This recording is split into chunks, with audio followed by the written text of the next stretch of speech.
soirée organisée par la CNIL et le collectif pour l'éducation numérique dans le cadre du festival Futur en scène. Les étudiants lauréats vont se voir remettre leurs trophées et nous dévoilons leurs projets et les coulisses de leur création sous l'œil attentif de Madame Najat Vallaud-Belkacem, ministre de l'Éducation nationale, de l'enseignement supérieur et de la recherche, qui nous fait l'honneur ce soir de sa présence. Bonsoir à toutes et à tous. Madame la Présidente de la CNIL, chère Isabelle Pierrotin, c'est devenu une habitude pour nous, puisque nous avons déjà remis ces prix ensemble l'année dernière et je suis ravie de vous retrouver aujourd'hui.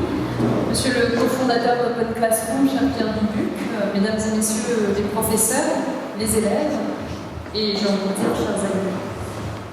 En venant ici et en réfléchissant à ce que je voulais vous dire, je me suis posé une question qui va peut-être vous paraître simplette ou abrupte, mais honnêtement, parfois on se la pose.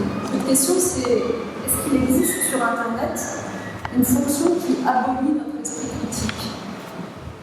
On peut vraiment se poser la question parce que chaque jour, des internautes, et parmi eux il y a nous, signent des contrats dont ils n'ont pas lu une seule ligne sur Internet.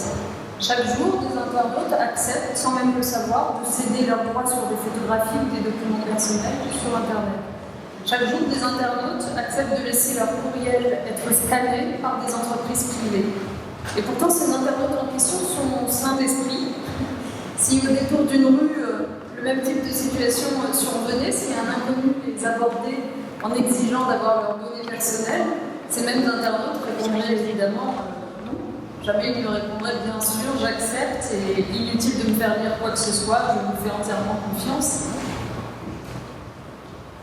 Et ils auraient raison de dire non. Et pourtant, en réalité, c'est bien l'inverse que nous faisons sur Internet quotidiennement.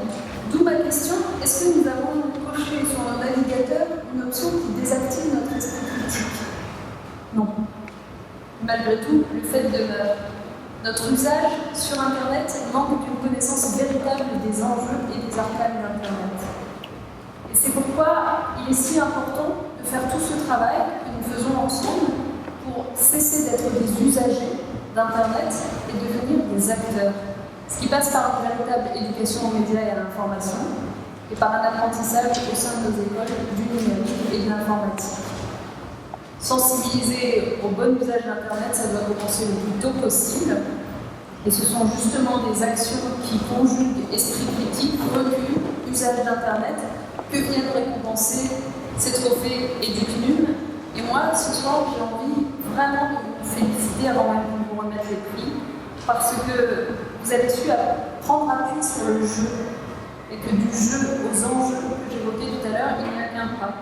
Et vous avez su le faire franchir à vos élèves, ce pas, pour leur donner une conscience aiguë des questions liées à la protection de la vie privée et aux bonnes pratiques sur Internet.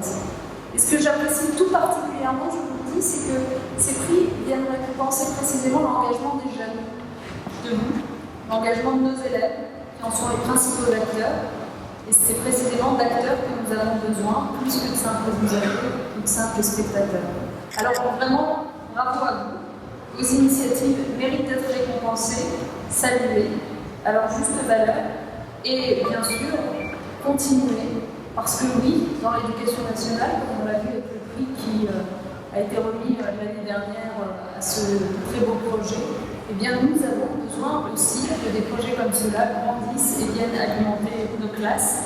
Nous jouons donc avec vous, collectivement, et je ne serai pas plus longue parce que je crois qu'il fait très chaud dans cette salle et que vous avez tous hâte d'entendre les prix. Merci.